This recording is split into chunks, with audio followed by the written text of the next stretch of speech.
All right, we are talking 10-5A Division One with Galena Park. Coach Amarantos, talk to me about your squad because we talk a little bit about last year. You guys got into district play and you really showed out right from the beginning. You got a win that you really maybe not expected. Maybe you did against Sterling, a loss that you probably didn't want to have with Sharpstown. And then in between, you guys really handled your business.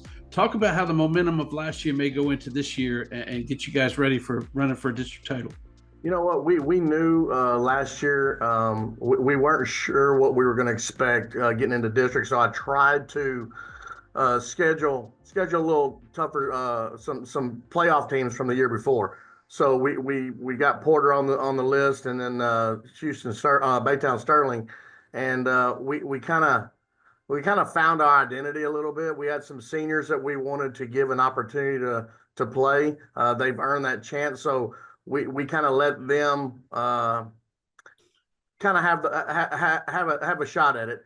Once we realized kind of what we had some younger kids kind of step up, and they ended up taking some starting spots, and that's kind of when we really started kind of clicking. As soon as we hit district, those two non-district games really helped us out, preparing us, and then we kind of got moving a little bit.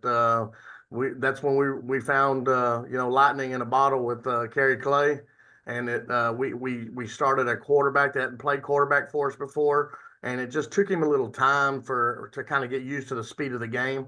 And I think once that happened, we were kind of off and running a little bit. Since you brought him up, let's talk a little bit more about Cary because you mentioned lightning in a bottle. He certainly ran off to get the district MVP, and he's coming back. Talk to me about what makes him such a dangerous athlete. You know what he's got, man. He just gets it. He understands. He's got great vision.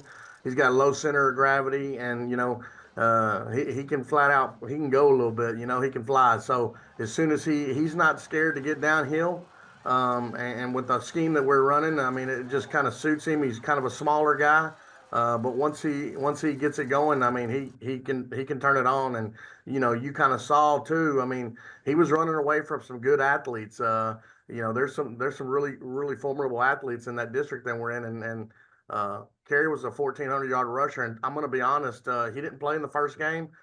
We kind of got him in against Sterling a little bit to kind of see what he could do, and then I tell him all the time, you can blame me for not having more than 1,400 yards because I pulled him out of a couple of games and gave some other guys an opportunity, when the time presented itself. But man, he had 20 something touchdowns and 1,400 yards, and he was a pleasant surprise. I mean, we knew it, we knew what we had. We needed him to take it from somebody. That's what we needed. Yeah, that's a key thing, man. He's got the ability. Your coaches know he got the ability.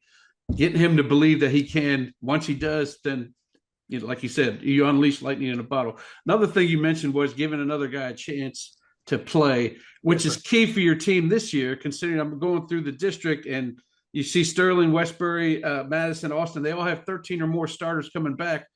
I don't know if we can say the same for you. You had a lot of your first team district, especially your offensive line. A lot of them graduated. Talk about having to replace a lot of guys that really showed out last year. Yes, sir. We knew we're doing spring football for the first time. I've been at Galena Park for 21 years, and we've only done it here maybe once. We knew we had to do it this year because we had some questions that we need to get answered, especially with the offensive line. We have uh, we have two guys that got significant playing time last year returning, so we're needing a good 4 or 5 O linemen to be able to kind of come in and rotate in, and we're really counting on our sophomores, going to be sophomores. We had a really good freshman class last year. It's probably the best freshman class that we've had since I've been here. And those guys, we're going to have several sophomores step in and play, not just on the O line, but in other spots as well. Okay, so you may have some sneaky guys in there that people haven't heard about, but they will hear about by week four or something like that, probably. Absolutely. But let's talk about the districts. I'll finish up on the district. You got a lot of Houston ISD teams in there, except for yourselves, and they got talent. Like Sterling had talent, but you managed to get the win against them. Waltrip's got some really good players. Talk about trying to survey through this district and getting through and getting another one of those playoff spots like you did last year. You know what? That's a good point. We came in last year, and honestly, I think that we were ranked fifth. We weren't even expected to make the playoffs, and we just kind of, we believed in what we could do.